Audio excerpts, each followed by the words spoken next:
G'day, battlers, and today we are jumping in to talk about the Silph Arena Polkadot Cup, and this is going to be a bit of a varied video. It's going to have a bit of rambling going on. We're going to go through some battles, we're going to look at team building in this meta, we're just going to talk about the meta a little bit, and so if you just want the battles, there's going to be a timestamp down in the progress bar down below, so you can skip straight to the battles, none of the other nonsense, and it's like once I hit the play button, it's going through until the end of all of the battle footage. So that is there if you want it, but if you sort of want to just get a bit of a rougher idea about the Polkadot Cup, talk about some other things going on in the meta, then the rest of the video is for you. So starting off with the pre-ramble, so these are some battles that I've done against Matt Brewer. Now about 4 days ago, maybe, depending on when this is uploaded, I was part of a video over on his channel, chatting, swear word, G-rated channel, guys, but the link is down in the description. Essentially, it was a 2-hour chat about the Polkadot Cup with some really,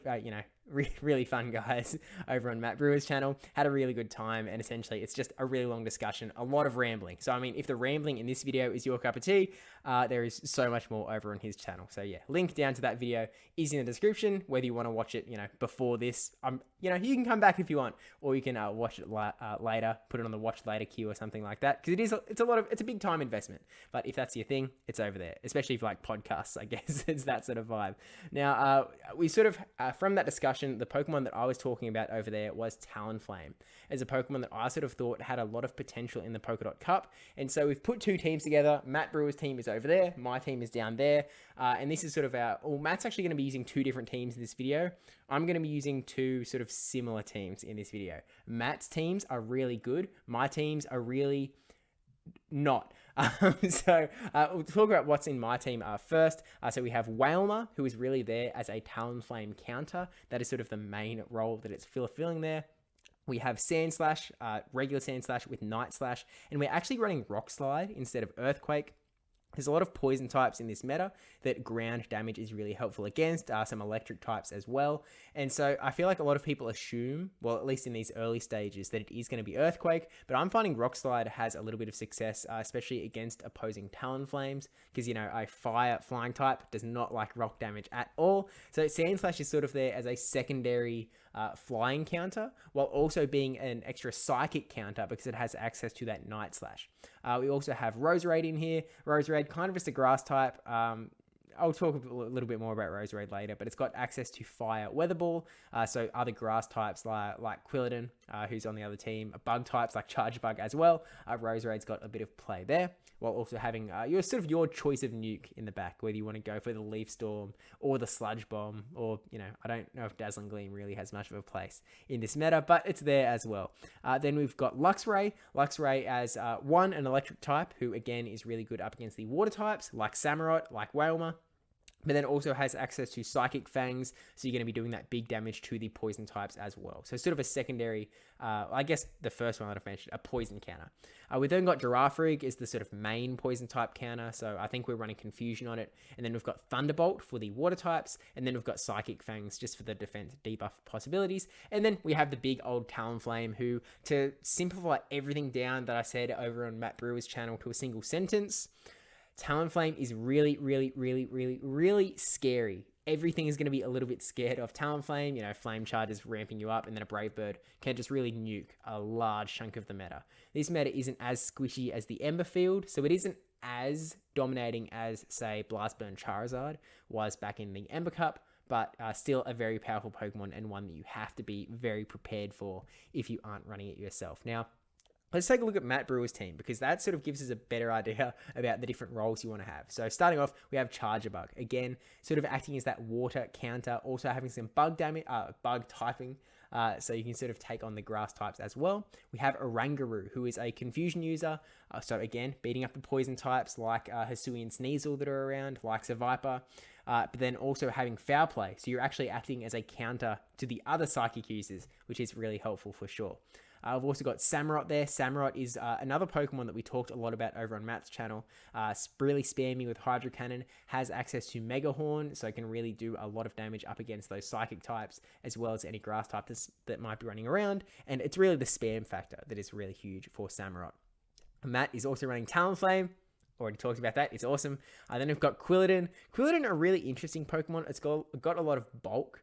And it's got the body slam spam action, which, you know, is large. I don't know if there's really any steel type running around in this meta, so Quilladin's really got that spammy neutral damage that can do a lot of good for a lot of teams. And then we've got Seviper as sort of just a classic poison type. It's got access to poison fangs that we can start reducing their defense, and paired up with poison jab, I think it's got it really packs on the hurt for sure. Plus it's got crunch, you know, for the psychic types. So it's got some back play against, like, you know, if you're stuck against an Oranguru who's confusioning you down, you're not going to last very long, but you are going to have that sort of crunch playback, which I think is really important, especially when you're in a lot of sort of late game scenarios, like maybe, you know, you've got a Seviper out with energy, their last Pokemon is Oranguru. Because you've had some energy, you can actually take out that matchup and sort of like just barely eke through, as opposed to something like, you know, Knockdown to a Bastiodon, where, you know, Knockdown is not going to be able to do much in that matchup, even with, you know, a bit of energy under its wings. So with that said, like, that's sort of it sort of roughly talks about all the things you need to counter. You need to be prepared for poison types with something like Psychic. You need something with either bug or dark damage, so you can take on the the psychic types, and then you need some water. Well, I mean, the water types are just really strong against things like fire type Talonflame, and then so you sort of need some coverage for that, whether it's electric, whether it's grass, and then what else have we got? I'm looking at all the Pokemon now. I think that those are the main coverage points, and then electric, you know, can be nice as well, and then maybe, like, you can bring a ground in to counter up the electrics, but I don't think it's really necessary.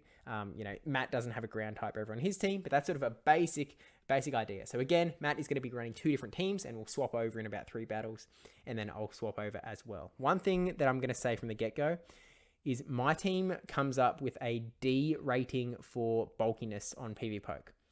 And I think a lot of content creators are quick to say, ignore the ratings, you know, you don't want 4As, you can have plenty of good teams without it, and that's entirely true. But you do have to sort of consider it as a real thing, because you're going to see what happens when my team does not have a lot of bulk on it at all.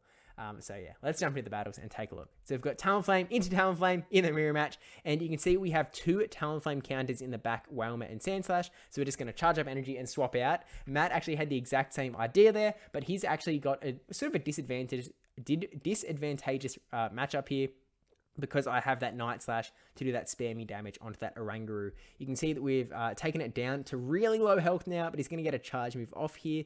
Because Sandslash is a little squishy, we're going to have to burn the shield there. So it was a Psychic, so it would have done a lot of damage taking us out. But it means we're at the shield disadvantage. He's able to get a full Incinerate through and then throw the charge move before we can get to that Rock Slide. So a little unfortunate, but we let it go because we have the other counter. So, you know, A, B, B teams, this is how they work. You let the first one go, they bring in their counter. But because we were at the shield disadvantage, we sort of had to let the Brave Bird go. And now we have to push through a big Seviper. And you can see that the poison jabs are seriously adding up here. We need to get another flame charge off to get the shield. We need one more flame charge here to take out the Seviper. We're going to get poison fangs here, which means our defense is going to go even lower. The poison jabs are seriously adding up here, and we're not even able to get to that flame charge. Even if we did, Matt's Talonflame would have been able to take us out. So that's sort of GG's there. Not the best, but we go back in with the same sort of matchup scenario. And this is something we talked over on Matt's channel, where when a Samurott comes in, it's really good with an energy advantage. So maybe you stay in, try and get a bit of damage onto it first before swapping out. And I was trying to put that into practice, but I still had to end up burning a shield here. And Samurott can tank another Night Slash, so it doesn't have to shield. So it puts me in a spot where I'm now swapping into Luxray. I don't want to be at a 2 shield disadvantage, so I let it go. Takes a lot of damage before farming down. And now, like, we don't have a lot of health on this one Pokemon. So Matt's, I mean, I guess we've won switch advantage. He actually brings in Quilladin, and we're going to get a Psychic Fangs off to reduce the defense on that Quilladin. But, you know, and we have to bring in Talonflame to try and do some big damage to it. We don't want to shield because it's probably Body Slam. It's not going to do too much damage to us. But here comes back that Oranguru. Unfortunately, the switch time is not up yet, and we end up throwing the charge move to sort of let the switch timer come up a little bit more so we can swap into Sandslash. I think that was a misplay. I think I really should have kept the energy on that Talonflame for the Quilladin for later, and then, maybe come back in and finish off the Oranguru if need be. But as is, we've got a lot of energy here. We throw on the sort of correct timing for Mudshot versus Confusion, sort of in the middle of the Confusion. And then we do actually get a Night Slash off onto this Quilladin, but we're sort of realizing at this point that he's still got a shield. He's going to be able to farm us down, and we don't have a charge move on Talonflame. So Quilladin's about to take us out here, which is not ideal. Doesn't quite take us out, but we're still a full Incinerated and a bit away from a Flame Charge. So the lack of bulk is really hurting us here. Like, every Pokemon is demanding shields. And here is that scary matchup again, Talonflame versus Viper, where we're kind of like, ooh, the Poison Jabs are really adding up here, and the Poison Fangs are only going to make it hurt even more. We've got Roserade and Luxray in the back, which... I don't know.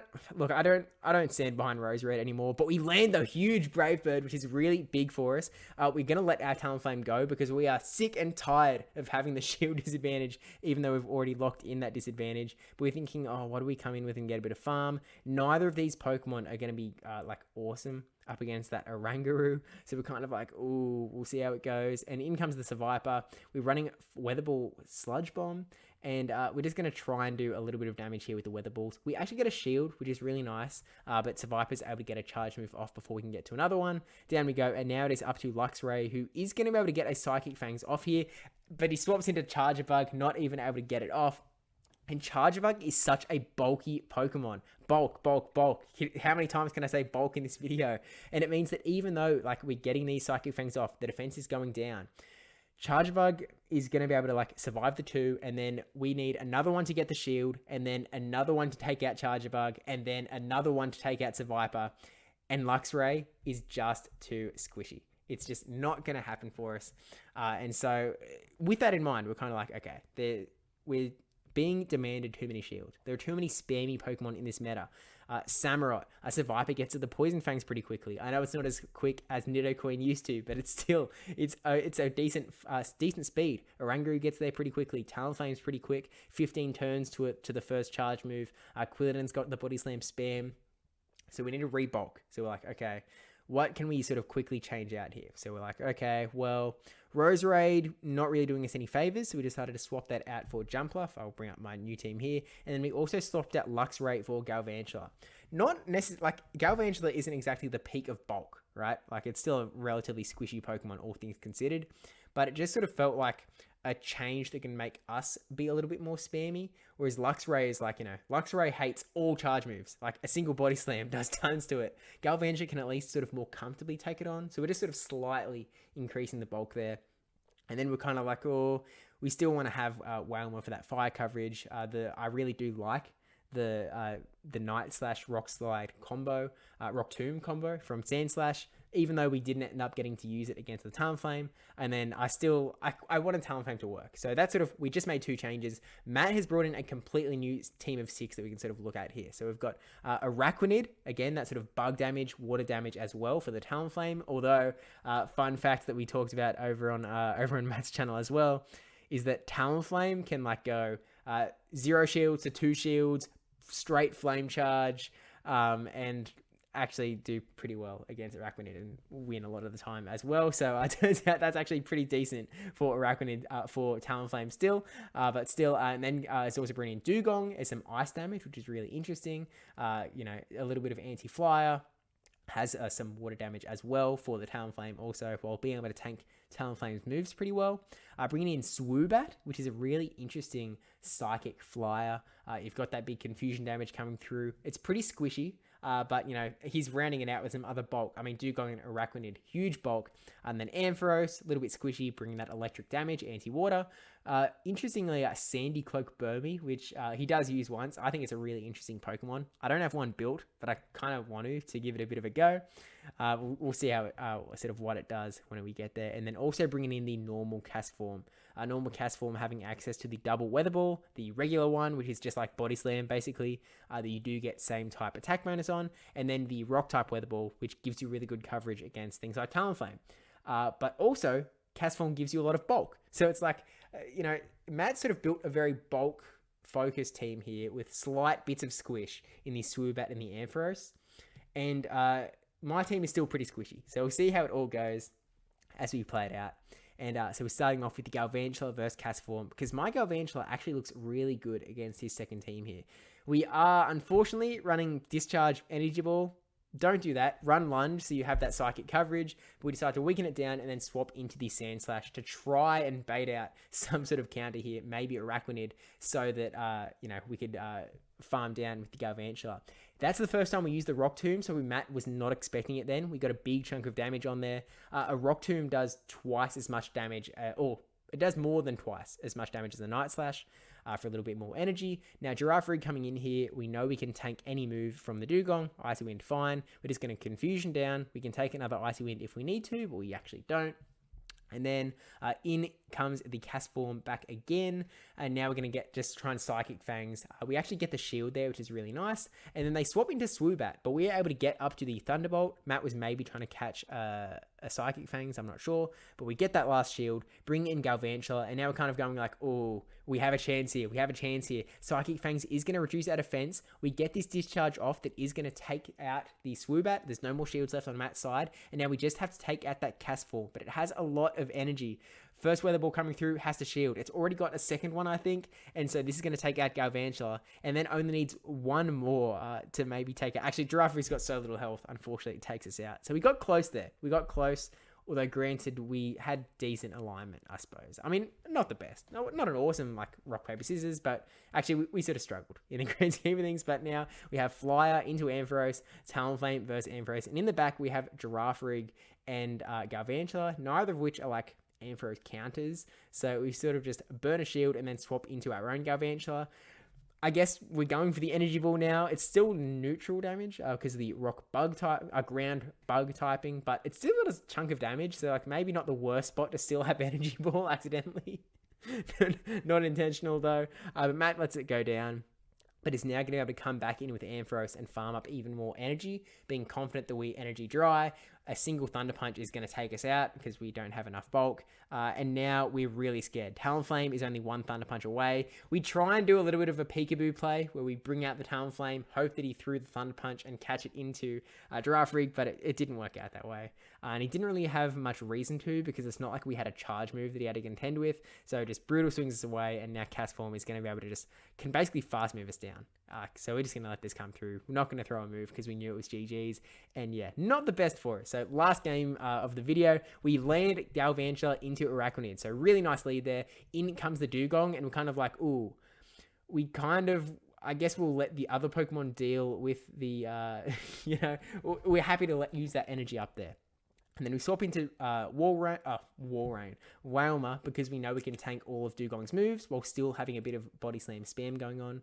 And we're sort of happy to use this up against Dugong. Don't need it against Araquanid. We're happy to keep Galvantula for that matchup a little bit later. And yeah, no need to burn any shields here. We're going to farm up a little bit of extra energy before going for the Body Slam. Not going to quite take it out because of those Icy Wind attack debuffs, but now, okay, we have to be careful of that Dugong with energy in the back. They've swapped into the Araquanid. We are really attack debuffed here, so needed to clear out all of those debuffs. In comes Galvantula, and we're kind of like, ooh, we are getting low, and we kind of want to win this matchup. And we end up shielding a Bubble Beam, which isn't the best. Like, we probably should have let that move go. And then because of that Bubble Beam, it actually survives and is able to get another Bubble Beam off. And at this point, I'm like, oh, man. So, it doesn't quite take us out. So we're going to survive on 1 HP. Not able to get the Discharge off, I was really like, oh, man. That's really unfortunate there. So now we're like, oh, we could have maybe got that last shield out. But now it's just go Sand Slash. We have to try and catch a move onto Wailmer. I'm not great at my tackle Castform counts, but we'll see if we can manage it. And it turns out they've actually got the switch going on. Look, and that was always going to be the play, right? It was going to be like try and figure out when there was going to be the swap into Dugong to get the move off, to try and catch it onto Wailmer. But even if we caught it, Wailmer would go down, Sand Slash would get a tiny little bit of farm on the Dugong. We were still in a really rough spot up against that Castform, and it was kind of GG. So like the big sort of takeaway here is that, and it shouldn't be a new lesson to anyone. Granted, I put this team together in about, the two teams in half an hour, which is I probably should have done better still. But the big takeaway is that bulk is really important in the Polkadot meta. And there's a lot of ways you can get it. Now, it doesn't mean you have to use all bulky Pokemon. You don't have to bring, obviously you can still bring like Swoobat and Ampharos, famously not bulky Pokemon, right? They are not known for being able to take a lot of hits. Swoobat especially. Swoobat's not known for much of anything in PvP, right? But it sort of really tells you that you need to sort of lean in on the bulk. You can't, if you say you have like 3 bulky Pokemon and 3 squishy Pokemon on your team, when you're then picking your line of 3, you have to be cautious of how much bulk you're bringing onto your line of 3. You have to be like, okay, what Pokemon is going to be able to soak up some shields? Like, if I get matched up against Ampharos, who is really spammy, what do I have that can sort of stand there and sort of take the hits a little bit? And even something like, Dugong, as much as you're not going to be doing big, super effective damage, because you've got some bulk, you can actually, you can take a Thunder Punch, right, while you're throwing those Icy Winds out. And Ampharos is so squishy that, a couple Icy Winds plus some Ice Shards, Ampharos isn't looking too great. So, like, depending on where energy is in the matchup, like, a bulky Pokemon can really win out a lot of those matchups that they sort of feel like they shouldn't. And so I think that was sort of like, obviously anyone who was playing Ember, whether it was in factions or in the Ember Cup back in January, like, the lack of bulk was clear. Like, that was a completely different play style. But now that bulk is available, you've got some bulky picks running around. I think that, look, there's a reason that it's one of the 4 sort of letter grades you get when you use the PvPoke Team Builder, because it seriously is so important. So with that said, let's look at the sort of like Matt Brewer's final team here again. We've got to cover water types. So we've got things like, we've got Ampharos there. We have to cover poison types. So we have Swoobat with the psychic damage. We have to cover psychic types. So we have Ampharos there with Brutal Swing. You need all of this different coverage. And again, I'm really pushing hard into Matt Brewer's video on his channel, even though it's a 2-hour discussion. It's a long video. But if you can sort of get in there and watch that, there's a lot of sort of important key bits about the Polkadot Cup that sort of come through. I think for this meta in particular, a lot more than something like Ember, where you can basically run with 3 Pokemon and just, that's the only 3 you use. This meta is one that you're probably going to be looking to use all 6 of your team. So you want to make sure that they've all sort of got their roles, you know what they can do, you know what they can't do. And so it's going to be a lot more important to practice this month than I think any of the last 3. Like the last 3 Silph Arena metas, So, that's kind of sort of the broad strokes, all I've got to say about the Polkadot Cup for now. Join my Discord, link in the description for a Polkadot Cup tournament that we're going to do. Usually I'd like to do it like of the first weekend of the month, but the first weekend of April is going to be the Sydney Regionals that I'm attending. So it won't be that weekend, maybe the next weekend. But yeah, join the Discord for the notifications regardless. And so thank you for watching. Thanks again to Matt Brewer for the battles, and go ahead and subscribe to his channel because it is really well worth it. Really great battler. He knows his stuff, so it's worth getting that good insight. And of him. And thank you to my patrons and supporters on YouTube as well, who I now realize are like under all of this, so we're just like, bye. Thank you to my patrons and supporters on YouTube as well, and I'll see you in the next video. Not sure what it's going to be, so we'll just have to find out together.